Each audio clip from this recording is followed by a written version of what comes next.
It was just a loitering call on a sweltering August night, a petty annoyance at the end of a long shift. But in less than a minute, a casual shove would shatter my entire world. The air was thick and heavy, the kind of late August heat that clings to your uniform and makes the leather of your duty belt squeak with every step. My shift was supposed to be over in 30 minutes. 30 minutes until I could get out of this cruiser, peel this sweat-soaked vest off my chest, and go home to a cold beer and the mindless drone of the TV. My partner, Rossi, was a rookie, barely 6 months on the job, and he still had that wide-eyed, jumpy energy that I'd had beaten out of me years ago. He was humming along to some pop song on the radio, tapping his fingers on the dash. I just grunted and stared out at the cracked pavement and boarded up storefronts of the Riverbend district. "Dispatch to 7 Adam 12, what's your 20? The radio crackled. I grabbed the mic.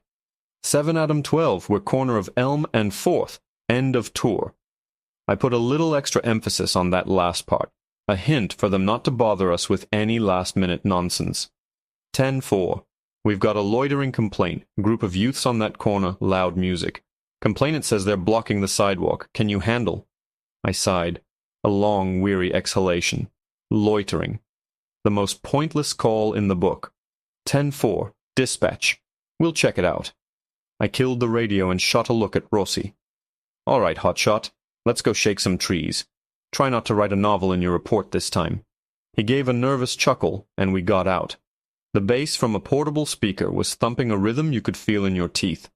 Just like the call said, a group of 4 or 5 kids, late teens, were huddled around the speaker on the steps of a derelict laundromat. The moment they saw the cruiser, it was like a switch flipped. The music was cut off. Eyes darted around, and they started to melt away into the alleys and side streets. Standard procedure. They knew the drill. We knew the drill. But one man didn't move. He wasn't with the kids. He was older, maybe mid-40s, lean and tall. He was a black man, dressed in a way that didn't quite fit the neighborhood. He wasn't in a suit, but his dark jeans were crisp, his sneakers looked expensive, and the simple gray t-shirt he wore fit him perfectly. He was just standing there, hands in his pockets, watching the kids scatter with a look of detached amusement. He was an anomaly, a puzzle piece from a different box. And in my experience, puzzle pieces that don't fit are usually trouble. I sauntered over, letting my footsteps echo on the pavement. I put on my official business face, a carefully cultivated blend of boredom and authority. "Evening," I said, stopping a few feet from him. "Quite a party you had going here." He turned his head slowly, his eyes appraising me. They were calm, intelligent eyes. There was no fear in them, and that immediately put me on edge. "Just enjoying the local culture, officer." His voice was deep, smooth, with no trace of the street slang I was used to hearing around here. "This your corner?" I asked, letting a little bit of steel into my tone. "Because the people who actually live here don't appreciate the noise." He gave a slight, almost imperceptible smile. "I'm just taking a walk." "Is that a crime now?" Rossi had come up behind me, hovering nervously. I could feel his rookie anxiety radiating off him. "Sir," Rossi started, ever the polite one, "we just need to know what your business is in the area." The man ignored Rossi, his gaze locked on me. "My business," he said, drawing the words out, "is my own. Unless I'm being detained, I'm free to walk wherever I please. Am I not?" Something about his attitude, his calm defiance, it was like sandpaper on my last nerve. It had been a long, hot day, and I was in no mood for a debate on civil liberties on a grimy street corner. This guy thought he was smart. He thought he was better than me. I could see it in the set of his jaw. "I'm going to need to see some ID," I said, my voice flat. "On what grounds?" he asked, his eyebrows raising slightly. "I haven't done anything wrong. You saw it yourself. The kids were playing music. They left. I'm just standing here." "The grounds are that I asked you to," I snapped. My patience was gone. "You're being evasive in an area known for high crime. That's enough for me. Now show me your ID, or I'm taking you in for obstruction." He slowly pulled one hand from his pocket. For a split second my own hand twitched towards my sidearm, but he just held it up, palm open. "This is harassment, officer. And you know it." That was it. That was the spark. The word harassment. It's what they all say. The crooks, the lawyers, the armchair quarterbacks who've never walked a beat in their lives. He was challenging my authority, right here on my street, in front of my rookie partner. I took a step closer, invading his personal space, using my size to try and intimidate him. "You've got a real mouth on you. You know that," I growled, getting right in his face. "Maybe a night in the tank will teach you some respect for the badge." He didn't flinch. He didn't back down an inch. He just looked at me, his calm expression finally hardening into something cold and solid. "I think," he said, his voice dropping to a low, dangerous level, "that you are making a very serious mistake." And I shoved him. It wasn't a punch, not a full-on assault, but it was a hard, aggressive shove with the heel of my hand, right in his chest. "Back up when I'm talking to you," I yelled. I expected him to stumble, to catch his balance, to finally show some fear. I did not expect him to go down. He tripped backward over the uneven curb, his arms flailing, and the back of his head connected with the brick wall of the laundromat with a sickening, hollow thud. He crumpled to the ground, motionless. A sudden, ice-cold dread washed over me, instantly extinguishing my anger. "Dave! Jesus Christ!" Rossi yelled. Rushing forward, he knelt beside the man. Sir, can you hear me?" My heart was hammering against my ribs. My career, my life, flashed before my eyes. This was bad. This was a nightmare. A white cop, an unarmed black man on the ground, a head injury. I was finished. Rossi was already reaching for his radio, his face pale with panic. "I'm calling for a bus." Before he could key the mic, the man on the ground groaned. He stirred, pushing himself up onto one elbow, his eyes squeezed shut for a moment. He touched the back of his head, wincing. There was no blood, thank God. He slowly, painfully, got to his feet, brushing the grime off his expensive jeans. He looked at Rossi, then his eyes found mine. The calm was gone, replaced by a look of profound, chilling disappointment. He didn't say a word. He just pulled out a sleek, modern smartphone. My gut clenched. He was going to record me. Or worse, call a lawyer. "Put the phone away," I ordered, my voice shakier than I wanted. "You're under arrest." He ignored me completely. He dialed a number and put the phone to his ear. I could hear it ringing. Then someone picked up. "Yeah, it's me," the man said into the phone, his voice steady as a rock. He was still looking right at me. "Listen, I'm going to be late. I'm down on Elm and 4th. Ran into a bit of a situation." "Yeah. No, I'm fine. Just send a supervisor down here. And do me a favor. Call Captain Miller's office. Let him know his new boss has been delayed." His new boss. The words echoed in the sudden, suffocating silence of the street. It was like a grenade had gone off, but only I could hear the ringing in my ears. Rossi's mouth was hanging open, his eyes wide as dinner plates, darting between me and the man on the phone. My own mind was a chaotic mess, a frantic scramble to make sense of something that made no sense at all. It was a bluff. It had to be. Some kind of sovereign citizen nonsense, or maybe this guy was a connected lawyer trying to scare me straight. The new chief? No. Impossible. We'd all heard the rumors, of course, that the city council was bringing in an outsider to clean up the department, someone from a big city department up north. But there was no name yet, no face, just whispers in the locker room. The man hung up and slid the phone back into his pocket. He didn't say anything. He just stood there, under the flickering yellow street lamp, and watched me. The smug defiance was gone, replaced by a cold, appraising stare. It was the look a biologist might give a specimen under a microscope. He was dissecting me with his eyes, and I felt every shred of my authority, my confidence, my 20 years on the job, just evaporate into the humid night air. I was the one who was supposed to be in control here. I was the cop. He was the problem. But in the space of a 30-second phone call, the entire world had flipped upside down. "Dave," Rossi whispered, his voice trembling. "What did he say? Boss?" "Shut up, Rossi," I hissed, not taking my eyes off the man. I had to regain control. I took a half step forward, trying to project an authority I no longer felt. "All right, I don't know what kind of game you're playing, but you're done. You're coming with us." My hand went to my cuffs, but it felt like it weighed 1,000 pounds. My threat hung in the air, pathetic and hollow.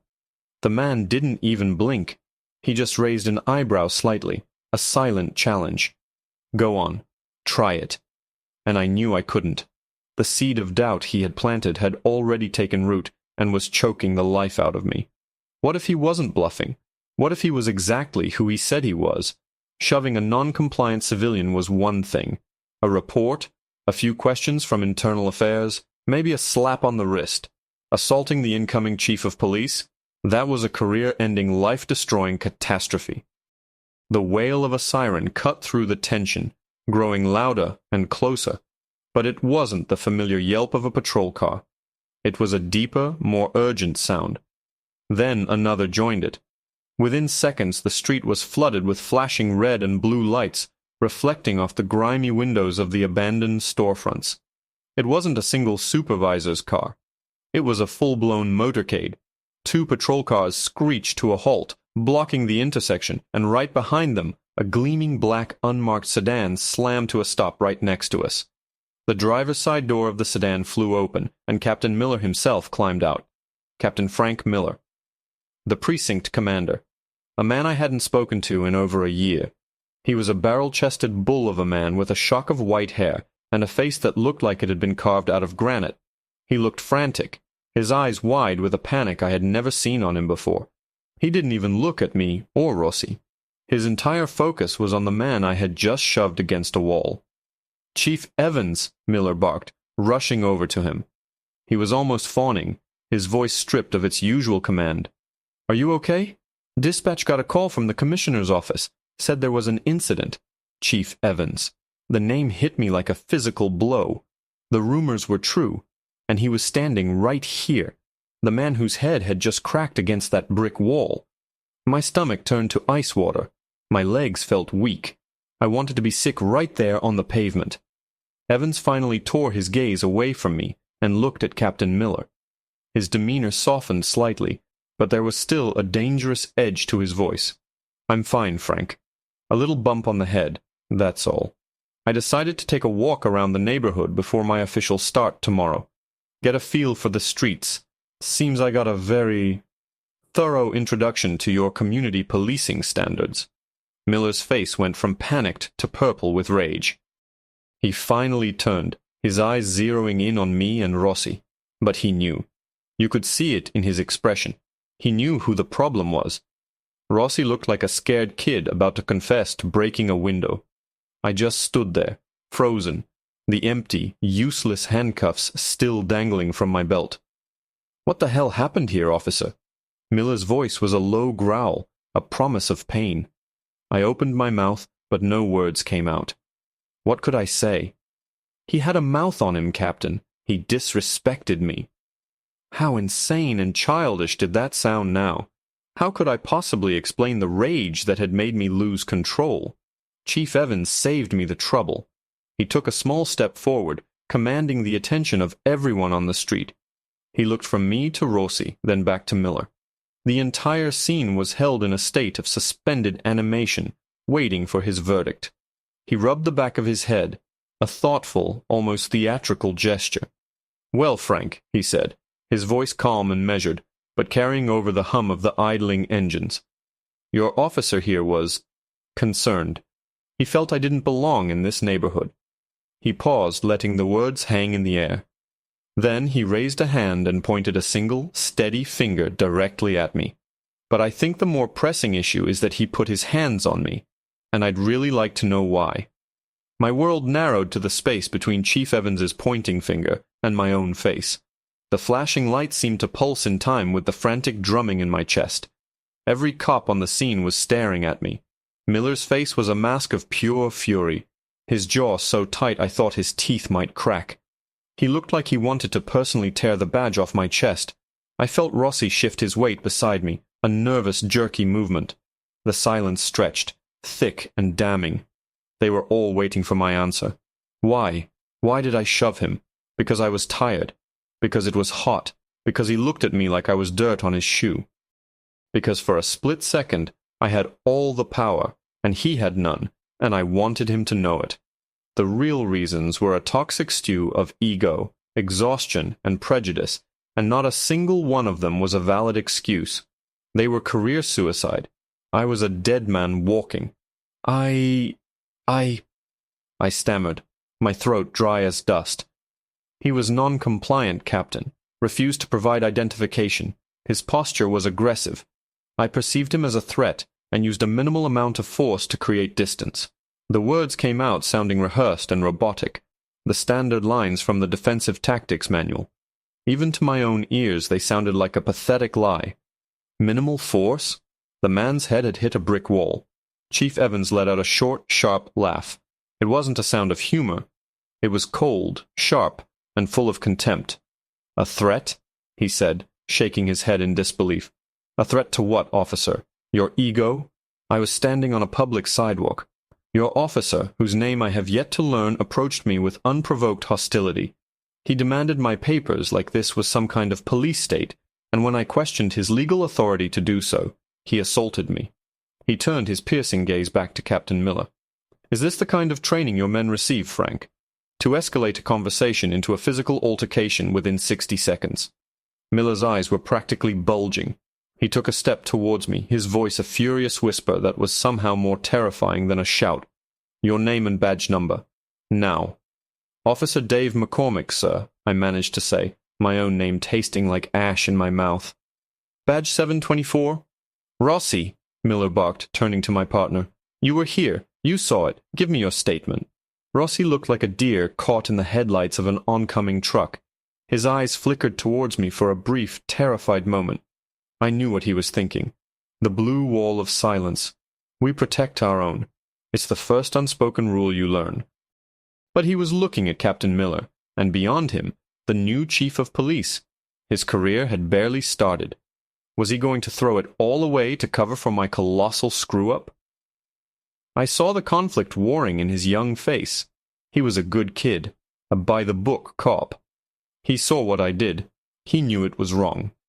"Sir," Rossi began, his voice barely audible. "We responded to a loitering call. The group dispersed. Chief Evans, the gentleman, was still here. Officer McCormick engaged him in conversation. He trailed off, swallowing hard. The gentleman questioned Officer McCormick's reason for requesting ID. Things got tense." "Did he threaten you?" Evans asked, his voice cutting through Rossi's hesitation. "Did he raise his voice? Did he make any sudden movements? Did he give you any reason at all, Officer Rossi, to believe he was a danger to you or your partner?" Rossi's gaze dropped to the cracked pavement. He wouldn't look at me. The silence was his answer. A long, drawn-out moment of betrayal that felt like a knife twisting in my gut. Finally, he shook his head. "No, sir," he mumbled. He did not. It was over. My own partner had just hammered the final nail into my coffin. I was done. Miller looked like he was about to have an aneurysm. He jabbed a finger at me. "McCormick, my office. 0800 tomorrow. You bring your union rep, and until then you are on administrative leave. Give your sidearm and shield to Officer Rossi. You're relieved of duty. Effective immediately." The shame was a physical thing, a hot flush that crawled up my neck and burned my face. In front of a dozen other cops under the gaze of the new chief, I unholstered my Glock, ejected the magazine, and cleared the chamber. I handed the heavy, inert piece of metal to Rossi, who took it with trembling hands, refusing to meet my eyes. Then I unclipped my badge from its holder.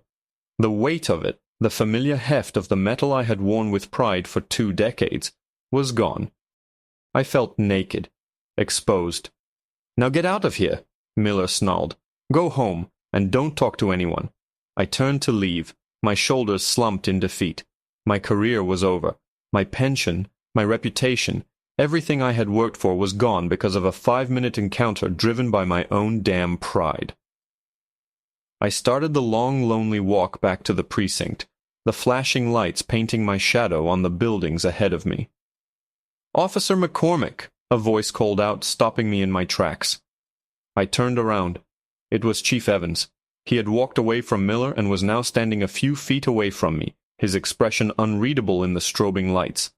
Miller and the other cops stayed back, giving us space. It was just the 2 of us. "That was a stupid, reckless thing you did," he said, his voice quiet, devoid of the anger he'd shown earlier. It was worse somehow. It was calm, analytical. You let your temper get the best of you. You saw a black man in a neighborhood you thought he didn't belong in, and you decided to teach him a lesson. You became a bully with a badge. "Sir, I started, but he held up a hand to stop me. "Save it. I've heard it all before. I've also been on the receiving end of it more times than I can count. What I haven't heard is what you tell your family when you go home tonight. What you tell them when they ask you why you just threw away a 20-year career." He took a step closer, and his voice dropped even lower. A conspiratorial whisper just for me. "But you and I both know that's not what's going to happen. You'll go to your hearing. Your union rep will argue that you're a good cop who had a bad night. You'll get a lengthy suspension, maybe lose some vacation days, but you'll be back on this street in a few months." He paused, letting the possibility hang in the air, a tiny, unbelievable sliver of hope. My heart skipped a beat. Was he offering me a way out? "But here's the thing, Officer McCormick," he continued, his eyes locking onto mine with an intensity that chilled me to the bone. "I didn't take this job to maintain the status quo. I took it to burn the old way of doing things to the ground." He looked past me, down the dark, empty street. "I know this beat. I grew up just 5 blocks from here. I know exactly what goes on, and I know exactly who's responsible." He looked back at me, a flicker of something unreadable in his eyes. Not pity, not anger, but something else. Something calculating. "Your hearing is scheduled for 2 weeks from now. But Captain Miller's office at 800 tomorrow? That appointment is still on. Only it's not with him. It's with me. And you're not bringing your union rep." The next morning I walked into the precinct like a ghost. The usual AM buzz of shift change, the clatter of keyboards, the easy laughter and grumbled complaints. It all seemed to happen in a different dimension. Cops I'd known for years, guys I'd shared patrol cars and holidays with, suddenly found the floor incredibly interesting when I walked past. Rossi was nowhere to be seen. I was an outcast, a contaminant, the living embodiment of a career-ending mistake. My uniform was gone, replaced by slacks and a polo shirt that felt like a Halloween costume. I felt the weight of my missing sidearm on my hip, a phantom limb that ached with absence. Captain Miller's office was on the 2nd floor. His door was closed, but the nameplate was already gone. In its place was a temporary printed sign that read, "Chief Evans." My stomach did a slow, nauseous roll. This was it. The execution. I knocked. A crisp, "Come in," answered immediately. The office was the same, but different. The clutter of Miller's awards and fishing trophies was gone. The desk was clear except for a laptop and a single manila folder. Chief Evans was sitting behind the desk, not in uniform, but in a sharp, tailored suit. He looked like he belonged there. He gestured to the chair opposite him without looking up from the folder. I sat down, my back ramrod straight, my hands clasped in my lap to keep them from shaking. He didn't speak for what felt like an eternity. He just slowly turned the pages in the folder, his expression unreadable. I realized with a jolt of fresh dread that it was my personnel file. 20 years of my life, my commendations and my complaints all laid bare on his desk. Finally, he closed the folder and looked at me. His gaze was just as intense as it had been under the streetlights, but the anger was gone, replaced by a weary pragmatism. "McCormick, David," he began, his voice calm and even. 22 years on the force, multiple commendations for bravery, a decorated officer. You pulled 2 kids from a burning car in 08. You took a knife to the arm stopping a domestic dispute in 15. You're a good cop, on paper. He leaned forward, lacing his fingers together on the desk. But you're also a dinosaur. You come from an era where a cop's authority was absolute, and a challenge to that authority was a personal insult. Last night, you didn't see a citizen. You saw a nail, and you decided to be the hammer. I opened my mouth to protest, to defend myself, but he cut me off. "Don't. Just listen. I read your file. All of it. I see a pattern. A dozen minor complaints over the years. Excessive force, verbal abuse, improper stop. All of them in this district. All of them against minority residents. They were all dismissed, of course. Your word against theirs. The blue wall stands strong, but the pattern is there. He was right. I knew he was right. I'd always justified it to myself. This was a tough neighborhood. You had to be tough to police it. Respect was everything. But hearing it laid out so clinically, so coldly, I could see it for what it was. A slow poisoning of my own soul. I could fire you, he said simply. I have the cause. Assault, dereliction of duty, conduct unbecoming. The union would fight it, but I'd win. Your career would be over. You'd be a disgrace. That's the easy route, and frankly, it's what my gut tells me to do. I braced myself for the final blow, but it didn't come. But firing you doesn't solve the problem, he continued, steepling his fingers. It just creates an opening for another dinosaur. It treats the symptom, not the disease. The disease is the culture, the US versus them mentality that you displayed so perfectly last night. That's what I'm here to change. He stood up and walked to the window, looking down at the street where we'd met. I told you I grew up here. I know these people. I also know the good cops who walk these streets, who treat people with dignity. And I know the ones like you, who think a badge gives them a free pass to be a bully. My job is to get more of the former and none of the latter. He turned back to me, his face set like stone. So here's the deal, McCormick. I'm not going to fire you. I'm not even going to suspend you. I stared at him, stunned into silence. This made no sense. You're going to be reassigned, he said. Effective immediately, you're being demoted. You're a rookie again. I'm partnering you with Officer Rossi. He's going to be your field training officer. For the next 6 months, you won't make a move without his approval. You will ride with him. You will take orders from him, and you will learn from him. He knows how to talk to people. He knows how to de-escalate. He knows how to be a police officer in the 21st century, not 1995. My jaw dropped. Be trained by Rossi. The kid. It was the deepest humiliation imaginable. It was worse than being fired. And that's not all, Evans went on, his voice hardening. You're going to be the face of my new community outreach initiative. You are going to walk a beat. No car. Just you, your radio, and your feet. You're going to attend every community meeting. You're going to introduce yourself to every shop owner.